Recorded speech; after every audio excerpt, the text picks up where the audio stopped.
Lübbe Audio. SEDUCED, Colours of Love. Written by Kathryn Taylor. Narrated by Vanessa Lawrence. I'm floating. And although I know that I need to get myself out of this state, I can't. Not yet. First, I need to calm my heart, which is beating alarmingly fast. Just a second ago, I was about to break my neck falling down those stairs. I need to breathe, to take a few deep breaths, since I'm okay. But I can't. Somehow, I seem to have forgotten how to fill my lungs with air. All I can do is stare at the man who is looking down at me with a frown. His dark blonde hair shimmers like gold in the evening sunlight streaming in through the window. It complements his unusual eyes, which glow a warm amber. And that face, was it chiseled out of stone? High cheekbones, a straight nose, rounded lips, like one of those male statues made of marble that are so plentiful here in Rome. Maybe his hair is a little too long. It's falling into his eyes. But still, no one looks that amazing in real life. For a moment, I'm afraid that I really did fall and have been in a coma ever since. Tutto a posto?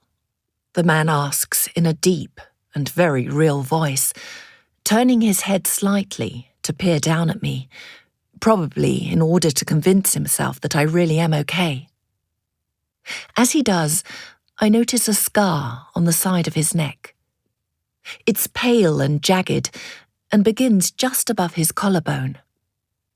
I can't see how far across his chest it extends, because it disappears into the open neckline of his white shirt.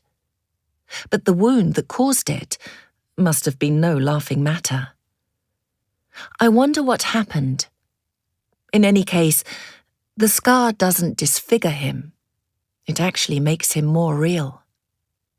He is real, Sophie, I tell myself, as feeling suddenly returns to my body after the brief numbness of the shock. Suddenly, I feel the man's large hands on my back, and I notice for the first time that my own hands are intuitively gripping the sleeves and lapel of his beige suit jacket.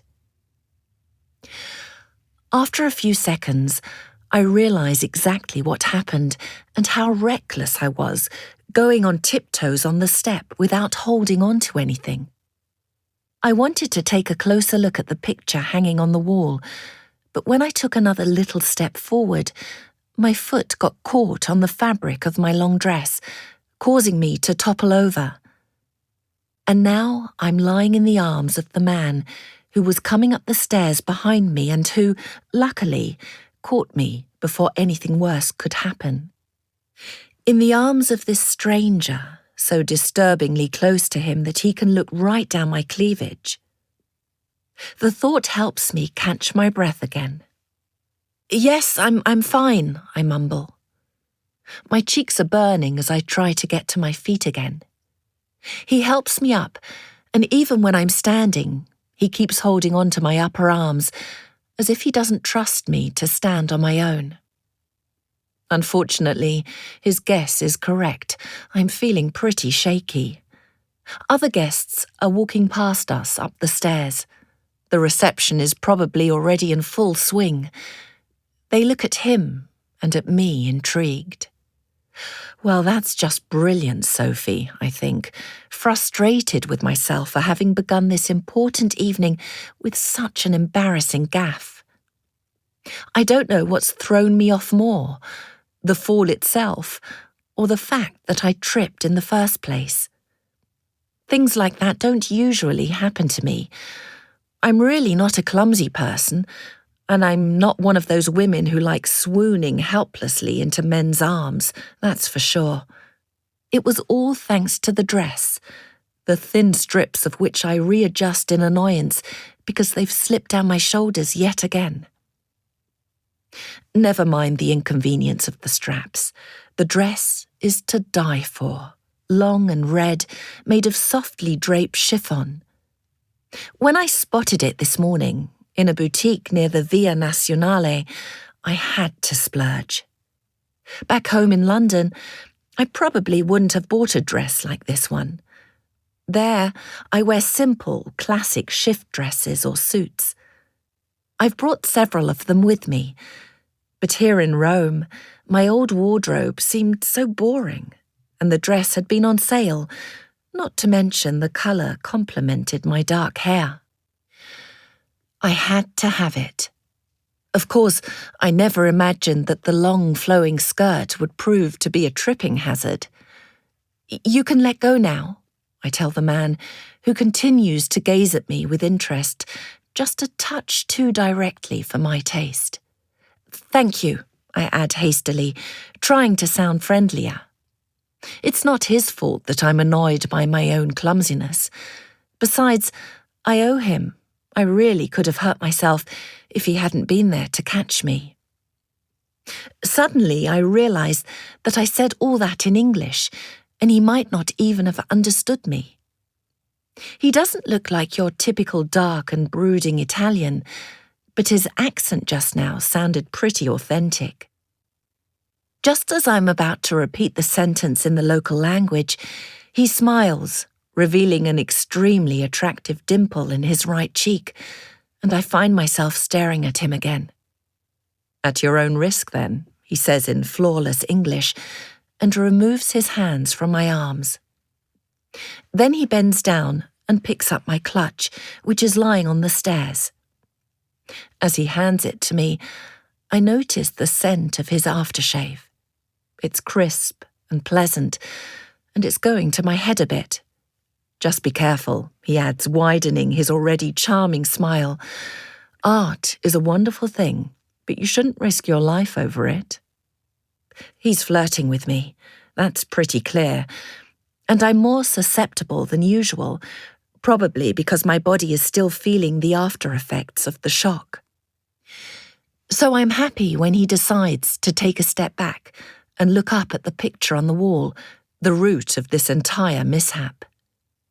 He's obviously trying to work out what it was that caused my near fall. Following the direction of his gaze, I feel myself gripped by excitement again. The picture is one of many artworks, paintings, drawings and sculptures decorating the entrance hall. Every one of them takes my breath away, but that one in particular caught my eye. If it's what I think it is, the trip from London to Rome has already been worth it. "You probably wouldn't understand, but art is my life," I explain, smiling, without taking my eyes off the picture. "And a Joseph 7 is definitely worth taking a few risks for." I'm not certain. I'd need to take a closer look at the painting, but I could swear it's the work of an English painter best known for his close friendship with John Keats, one of the most important English poets of the Romantic period, and my personal favourite. I never would have expected to find one of Seven's paintings here in this Roman villa, but it's made me all the more eager to see what else there might be to discover. Oh, I hope it works out, I think, addressing a hasty prayer to heaven that our British auction house be awarded the commission so that we can be the ones to auction off the artworks in this house. Not that we are doing badly, not at all. But we've just recovered from some difficult financial straits and could really do with a new commission. Tensions are running high in the art market right now, and unless we can come up with some interesting offers to tempt bidders, the business will be in trouble. Besides, this would allow us to finally expand our network to contacts in Italy, an opportunity I've been waiting for a long time. And we'll need a greater international presence if we want to beat our competition in the longer term. But how can we do that if Dad and I can never be away from home for more than a few days at a time? I hurriedly bite my lip and force myself to think about something else.